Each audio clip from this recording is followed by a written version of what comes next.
আপনারা দেখতে পাচ্ছেন ধানমন্ডি ৩২-এ নিরাপত্তার চাদরে ঘিরে রেখেছে আইন শৃঙ্খলা বাহিনী। ইতিমধ্যেই কিন্তু আমরা দেখতে পেয়েছি যে একটি বুলডোজার নিয়ে আসা হয়েছিল, সেটি কিন্তু সরিয়ে দেওয়া হয়েছে এবং এই ধানমন্ডি ৩২কে কেন্দ্র করে কিন্তু কোনো ধরনের যেন সহিংসতা না ঘটে সেদিকে কিন্তু আইন শৃঙ্খলা বাহিনী কিন্তু পর্যাপ্ত পরিমাণে মোতায়েন করা হয়েছে।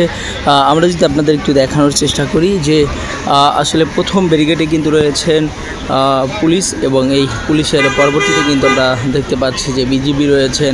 এবং আমরা যদি একটু আপনাদের দেখানোর চেষ্টা করি যে এই সাইডে কিন্তু আসলে ৩২-এর এক পাশে কিন্তু প্রায় 17টি সেনাবাহিনীর গাড়ি রয়েছে এবং এই ধানমন্ডি ৩২কে কেন্দ্র করে কোনো ধরনের যেন সহিংসতা না ঘটে সেদিকে কিন্তু আইন শৃঙ্খলা বাহিনী কিন্তু প্রস্তুত রয়েছেন। এবং আমি একটু জানিয়ে রাখি আপনাদেরকে, গণ অভ্যুত্থানের অভিযুক্ত শেখ হাসিনার আজকে কিন্তু যে একটি রায় ঘোষণা হওয়ার কথা ছিল এবং এর আগে 13 তারিখ, 12 এবং 11 তারিখ আওয়ামী লীগের যে লকডাউন কর্মসূচি ছিল সেই লকডাউন কর্মসূচির পরে কিন্তু 13 তারিখে রায়টি ঘোষণা করার কথা ছিল, সেটি স্থগিত হয়ে কিন্তু পরবর্তী দিন ধার্য করা হয় 17ই নভেম্বর। এবং আজকে কিন্তু এই সুপ্রিম কোর্টে কিন্তু অর্থাৎ আন্তর্জাতিক ট্রাইব্যুনালে শেখ হাসিনার বিচারের যে কার্যক্রম সেগুলো কিন্তু চলছে। ইতিমধ্যে 32-এ কিন্তু একটি গুঞ্জন ওঠে যে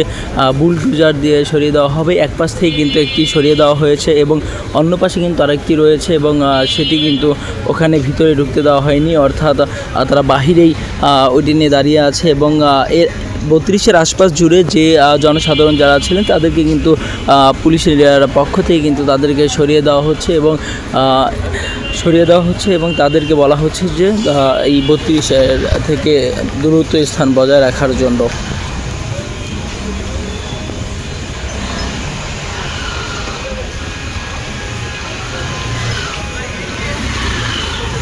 এই 32কে কেন্দ্র করে কিন্তু কোনো ধরনের এই 32-এর আশপাশ জুড়ে অর্থাৎ যে কয়েকটি গলি রয়েছে সেগুলোর ভিতরে কিন্তু যান চলাচল একদম নিষিদ্ধ করে দিয়েছে এখানকার আইন শৃঙ্খলা বাহিনী যারা রয়েছেন তারা। আমরা দেখতে পেয়েছি যে ইতিমধ্যে কিন্তু এই সড়ক দিয়ে কিন্তু প্রবেশ করা একদম নিষেধ করে দিয়েছে যানবাহন এবং পায়ে হেঁটে কিছুটা লোকজন আসছেন এবং পায়ে হেঁটেই কিন্তু লোকজনগুলো পার হচ্ছেন। এবং আমি যদি একটু জানিয়ে রাখি যে এই রোডটিও কিন্তু বন্ধ করে দেওয়া হয়েছে, যে সকল গাড়িগুলো আসছে তাদেরকে কিন্তু সরিয়ে দেওয়া হচ্ছে।